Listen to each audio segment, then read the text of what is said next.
Na karibu tena mtazamaji, ni saa 7 juu ya alama saa za Afrika Mashariki. Ni kufahamishe baadhi ya taarifa ambazo tunaendelea kukusanya ili tukutaarifu. Wanakwetu wananiita Joasho Msare, na moja kwa moja uchunguzi kuhusu utendakazi wa makamishna wanne wa tume huru ya uchaguzi na mipaka nchini IEBC wakati wa uchaguzi mkuu uliopita unakaribia kumalizika, huku wakili wake Irene Masit Donald Kipkorir akitoa hoja yake. Makamishna watatu kati ya wanne wa tume hiyo walijiuzulu kazi kutokana na utendakazi wao. Hebu hivi sasa tusikilize alichokuwa akikisema wakili wake Irene Masit Donald Kipkorir muda mchache uliopita. Bodies that fall under section 194 of the Constitution, and I've set out the articles of the Constitution of South Africa in my submissions. I've extracted the parts. After that article, after that, the Constitution was passed in South Africa, and the rules were passed by Parliament, not law. There's no statute in South Africa, but the Parliament passed rules, impeachment rules. The rules were tested in the Constitutional Court, in the case of the Speaker of the National Assembly versus Public Protector and others, and I've annexed the judgment of the Constitutional Court of South Africa. The court said that the rules intended to provide greater detail to guide members of the National Assembly. Guidance from the rules is not only beneficial but imperative to ensure fairness and consistency. The judgment sets out that there are 17 mandatory steps in impeachment in South Africa, 17 mandatory steps. And again, the judgment sets out the steps. So, well, as I said, my Lord, South Africa, US are more developed, and England, they are more developed to impeachments, processes and trial. England stopped impeachment completely. England gave us impeachment and they moved on. It's only South Africa, US, Kenya that are still having impeachment. But England moved on from there. Again, my Lord, I'm not going into those articles I've referred you to, but when you retire, you go through them. My Lord, the other issue I'm dealing with is jurisdiction. Time and again, our courts have said jurisdiction is everything. My Lord, jurisdiction is determined at any point, in limine, in the middle, or at the end of trial, as long as it's determined before judgment. The case, of course, our locus classicus case of owners of motor vehicle Lillian, and the case of Mary Wamboi, I've annexed them in my bundle. And again, it says clearly what the law is on jurisdiction. And again, when you decide to write the ruling, your judgment, my Lord, just again deal with the issue. Mtazamaji, tukizidi kukutaarifu, kamishna wa kaunti ya West Pokot Apollo Okello amesema kuwa maslahi ya maafisa wa polisi katika kaunti hiyo yatashughulikiwa ifaavyo, haswa wakati huu wa kipindi cha operesheni kali ya kukabili wahalifu ambao kwa kipindi kirefu wamehangaisha wakazi wa kaunti hiyo. Katika kikao kilichoongozwa na jopo kazi linaloongozwa na Jaji Mkuu mstaafu David Maraga mjini Kapenguria, maafisa hao walielezea baadhi ya changamoto wanazozipitia kama idara ya usalama katika kaunti ya Pokot Magharibi. Mwanahabari wetu Andrew Juma alihudhuria kongamano hilo na kutuandalia taarifa ifuatayo. Ladies and gentlemen, this will be your time. Kama njia moja kuboresha utendakazi katika idara ya polisi nchini, kamati iliyoteuliwa na Rais William Ruto ili kupiga msasa utendakazi wa maafisa hao ilitoa kaunti ya Pokot Magharibi kujumuika na maafisa hao na kusikiza vilio vyao. We came in all through from Nairobi to West Pokot to be able to consider views, proposals and recommendations from the officers on terms and conditions of service and in the manner in which we must be able to improve their service delivery. Because citizens of this country expect officers to be able to deliver services in a professional manner, but then that in itself therefore requires that the government of this country also takes care of the welfare, terms and conditions of the officers. Katika kikao hicho kilichoongozwa na Ibrahim Njilo kutoka kamati hiyo na kamishna wa kaunti hii Apollo Okello, wito wa maafisa hao kudumisha nidhamu kazini na kusaka usaidizi kila wanapolemewa kazini ulitamalaki, huku kamati hiyo ikiahidi kujukumika. So we came in here to explain to all the officers what is required of them and to be able to participate in the manner in which they must be able to give us their views on the best way to be able to professionalize the National Police Service. Kamishna wa Pokot Magharibi kwa upande wake alitoa wito kwa maafisa hao kushirikiana na raia pamoja na serikali katika kufanikisha mafanikio. One of the issues we have, and especially when it comes to addressing the issue of corruption in the service, it starts right from the point of entry into the service. Of late, we have situations where people have to part with as much as even $500,000 in order for their sons and daughters to be recruited in the police service. Mkutano huu umewaleta washikadau mbalimbali katika idara ya polisi katika eneo hili, huku maafisa hao wakielezea changamoto ambazo wanapitia kama washikadau wa usalama. Haya yanatokea tu muda mchache kabla ya kamati aliyoiteua Rais William Ruto ikiongozwa na jaji mstaafu wa mahakama ya upeo David Maraga kutoa ripoti yao kuhusiana na utendakazi wa polisi. Andrew Juma, TV47, kaunti ya Pokot Magharibi. Namshukuru sana Andrew Juma kwa taarifa hiyo. Mtazamaji, hatua ya serikali ya kuwatuma maafisa wa KDF kaskazini mwa bonde la Ufa kupambana na utovu wa usalama ambao umepelekea mauaji ya kiholela yanayosababishwa na wezi wa mifugo imepokea pingamizi kutoka kwa baadhi ya viongozi kaunti ya Trans Nzoia, akiwemo mbunge wa Saboti Caleb Amisi, ambaye amesema serikali ilikiuka sheria katika kufanikisha mpango huo. Amisi amesema kisheria bunge la kitaifa ndilo lenye uwezo wa kufanikisha shughuli hiyo, na hivyo hatua ya serikali ni kinyume cha sheria, huku wakimtaka waziri wa ulinzi Aden Duale kujiuzulu kutokana na utepetevu huo.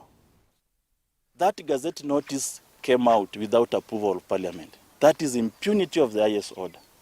It is like somebody has taken our constitution into a forced leave. Our constitution is on a forced leave, that you've put the constitution aside and you've decided to use your brain and your own constitution. This is a breach of ministerial duties that is equal to impeachment. In fact, anybody who will be looking to impeach Duale doesn't need to look further. He has already breached the constitution. That you cannot gazette deployment of army officers without approval of parliament. That's why parliament is there. Otherwise, a president may just wake up one day and decide, I want to take army to Saboti, to terrorize people of Saboti. Are you getting? Yeah, so that's why the act is there, that it must need approval. It is in only special circumstances when parliament is on recess. For army to use force, you need parliament approval. You only use army in terms of emergency. When you have flooding, serious one. When you have earthquake. If they were going to Tunisia, they don't need approval of parliament. They are going to help. Mtazamaji, kwingineko, shirika la Justice for Africa pamoja na wazazi na wanafunzi kutoka mtaa wa Mathare wanafanya maandamano ya amani kutoka mtaa wa Mathare hadi katika jumba la Jogoo ambalo ndilo makao makuu ya Wizara ya Elimu, kulalamikia idadi kubwa ya wanafunzi katika mtaa huo ambao wameshindwa kujiunga na kidato cha kwanza na gredi ya 7 kutokana na kile wanachosema ni karo kuwa juu. Wanafunzi 10 ambao wanaitwa shule, 3 wawezi enda shule. Kwa 10 ambao wamejoin shule, 3 wana drop out of school. 90% ya wale vijana wanapigwa na risasi kila siku mtaani ni wale vijana ambao wanafaa kwa shule. So leo tumeamua labda hizi ofisi ya wajui ni nini inaendelea huko mtaani, si ndio? Na kwa sababu wana set up structures kwa serikali ku address zile social issues zetu, sisi tumeamua kutembea, kuleta barua yetu, kuambia malalamishi yetu, na tutawapea nafasi ya miezi ngapi? 2, si ndio? After miezi 2 kama tujapata mafanikio au watoto wajaenda shule, tutarudi tena, si ndio? Mpaka ku make sure 90% transition kwa wale watoto ambao wanafaa kuwa shule wako shule. Ni hayo tu kwa leo. Elimu kwanza. Kwa leo tumetembea na watoto 20 ambao wajaenda shule. Na hiyo ni percentage kidogo tu. Mtazamaji, taarifa hiyo tunazidi kuifuatilizia, tutakufahamisha katika taarifa zetu zijazo. Kwingineko ni kwamba ni furaha kwa wakaanzi kutoka eneo bunge la Nyaribari Chache katika kaunti ndogo ya Ibeno baada ya madaktari na wataalam wa ugonjwa wa saratani kutoka Marekani, Texas kufika katika hospitali hiyo ili kupeana huduma za bure na kufanya utafiti dhidi ya ugonjwa huu sugu katika taifa, wakiwa na nia ya kuanzisha kituo cha wagonjwa wa saratani eneo hilo. Kwa sasa tunaungana na mwanahabari wetu Komba Alfayo ambaye amepiga kambi eneo hilo atufahamishe mengi zaidi. Komba Alfayo, usukani kwako. Naam, asante sana na kupata vyema kabisa kutoka gatuzi hili ambapo tupo katika eneo bunge hili la Nyaribari Chache, hasa katika wodi hii ya Ibeno ambapo tunataka kuzungumza na wakazi wa eneo hili, kwa sababu siku ya leo ni siku ya furaha kwa wakazi, kwa sababu wataenda kupata uhamasisho na mafunzo na vile vile vipimo vya kizazi, kile shingo la uzazi ambao kwa kilugha ya kimombo tunaita cervical cancer, ambapo kuna wazungu kutoka maeneo yale ya Texas, madaktari ambao ni wataalamu, watakuwa wakizungumza na wao na kupatia vipimo vya bure ili kujua hali yao ipo vipi. Tutakuwa nazungumza na mmoja wa madaktari, pengine ukiniruhusu niweze kuhamisha kwa lugha ya kimombo. Maybe you tell us what are you doing today and what do the people of Ibeno expect from you today? Okay, so today we are conducting a community outreach for HPV self-testing. What this is going to do is detect abnormal cells of a virus at a very, very early detection. And so it's going to be the most accurate and most early way to detect this virus. What we are doing over here is our tents for every woman to go in and take a self-sample from this little soft brush right here. And then we will be doing free treatment for the women later this week. So what we are doing is a heavy amount of community education for HPV and cervical cancer. Naam, asante sana. Nitakuwa napata pia daktari mmoja hapa tueleze kwa siku ya leo nini ambacho pia vile kinaendelea. So today is an important day because cervical cancer is #1 killer of women, and we want to make sure that our women thrive, because without the women, the community suffers. And we are available for 2 weeks when you go back to your villages. Please let all the women know that we are here for you and we would like to screen you and be taken care of. Thank you. Naam, asante sana. Wa pili kidogo hapa. Oh, my name is Dr. Mariana, and we are here today because of the self-testing of the HPV virus. It's a new thing that we are inventing, and we found that unlike the rest of it when we used to do the via villi and the ascetic, for this one we are going to use just the brush, and then we are going to take the sample and it's going to detect the DNA of the HPV virus, and those with most virulent, the virulent species are going to get the treatment. And so we are here and we expect the women and mothers of Ibeno to come in numbers, get screened and get treated, because we know, as you say, the cancer, cervical cancer, is the #1 killer of the mothers. Shukran. Asante sana. Nitakuwa nazungumza na mkazi mmoja ambaye ameweza kufaidika kutokana na shughuli nzima. Tueleze hisia yake ni ipi na anaisije kutokana na shughuli hii siku ya leo. Kwa majina anaitwa Naomi Bospori Omanja Sager from Ibeno ward, Nyaribari Chache constituency. I'm a community frontier. Mimi hapa nimeshukuru mheshimiwa wetu Arika kwa sababu hii kliniki yenye ametuletea ya wamama kupimwa inatusaidia sana juu wamama wengine wakigonjeka inahitaji mahitaji pesa nyingi wakienda huko ng'ambo kupimwa. Lakini sasa tunashukuru mheshimiwa kwa sababu ametusaidia kwa siku ya leo ili tuweze kupimwa.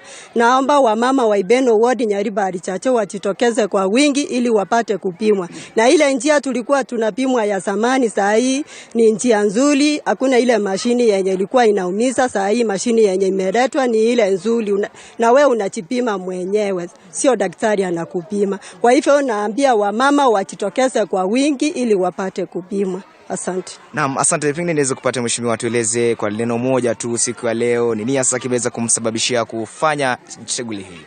Kwanza nashukuru madaktari kutoka Amerika kukuja kushughulikia wakaachi wa Ibeno. Hii program sio watu wa Ibeno peke yake. Mtu yote mkaachi wa Kisii, Nyamira anafaa kukuja hapa kwa vile wakitoka hapa Ibeno tutaenda Kenyenya, kutoka Kenyenya huko Magombo ndio tutafanyia. Kutoka hapo tutakuja Nyamaji. Kwa hivyo ni kushukuru sana. Hii ni njia moja ya kuangalia mama ama njia moja ya kulinda mama kwa vile hakuna kiongozi duniani amesaliwa bila mama.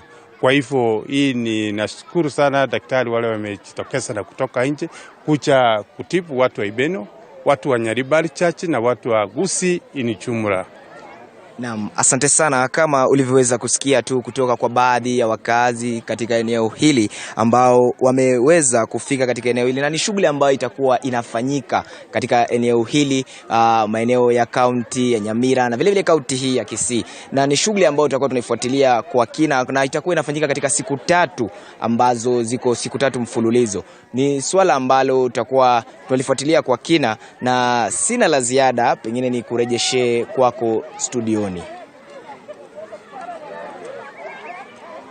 Na shukran sana Komba Alfayo kwa mahojiano hayo kuzungumzia swala hili la saratani ambalo limekuwa kero kwa wengi, wanawake si wanaume, wote kwa jumla wakitatizika kupata matibabu na vile vile kupimwa ili kuweza kufahamu ugonjwa huo au la.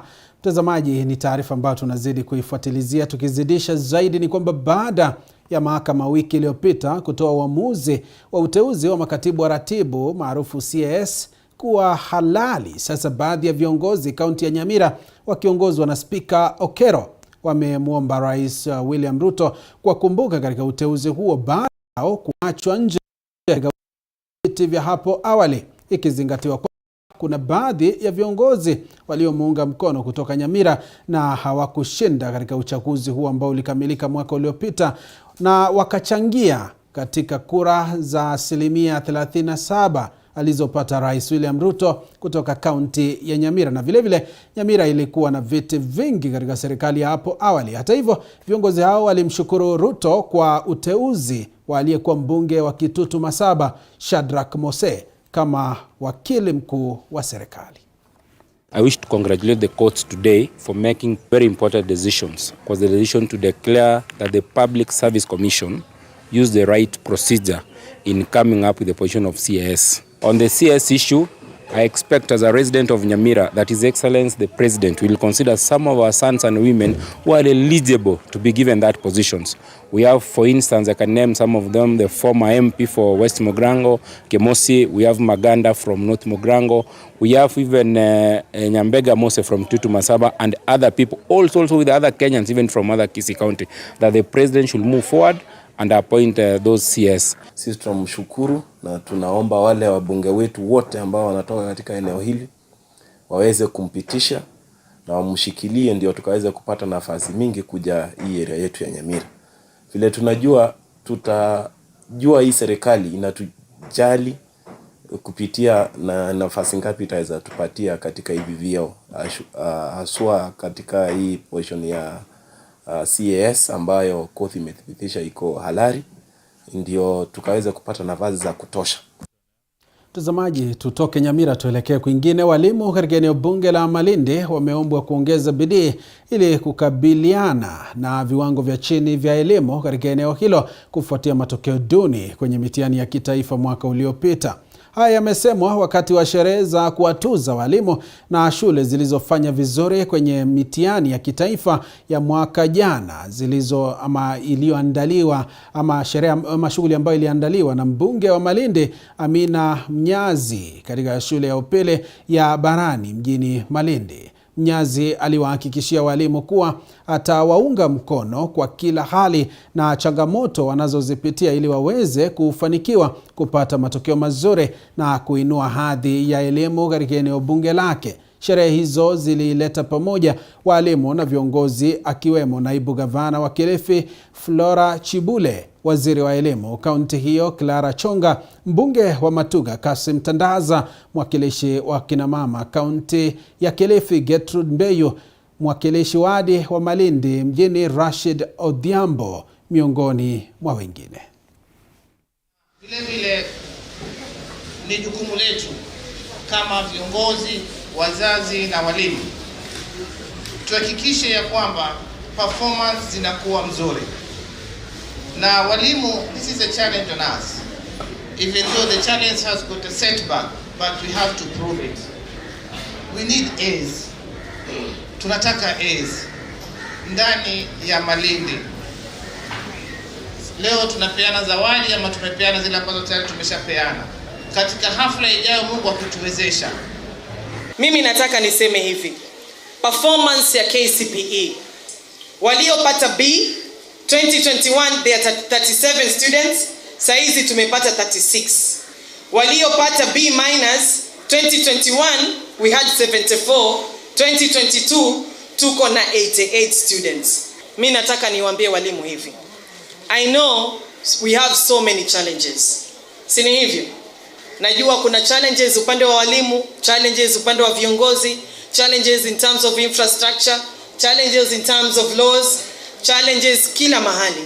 But right now you have the goodwill of leaders ambayo tuko tayari kushirikiana na nyinyi kwa sababu tunajua umuhimu wa education katika maisha yetu.